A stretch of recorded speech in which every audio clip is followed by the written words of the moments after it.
السلام علیکم ناظرین۔ 7 آدمی کو اللہ اپنے سائے میں جگہ دے گا۔ آپ صلی اللہ علیہ وسلم نے ارشاد فرمایا کہ 7 طرح کے آدمی ہوں گے جن کو اللہ تعالیٰ اس دن اپنے سائے میں جگہ دے گا، جس دن اس کے سائے کے سوا اور کوئی سایہ نہ ہوگا۔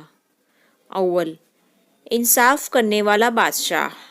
دوسرا، وہ نوجوان جو اپنے رب کی عبادت میں جوانی کی امنگ سے مصروف رہا۔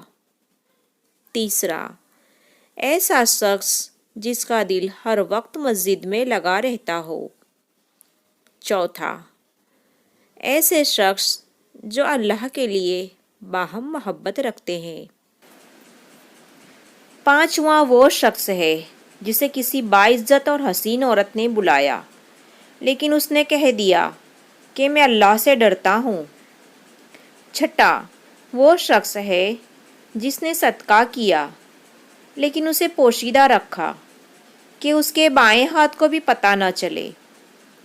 ساتواں، وہ شخص ہے جس نے تنہائی میں اللہ کو یاد کیا اور اس کے لیے بے ساختہ آنکھوں سے آنسو جاری ہو گئے ہوں۔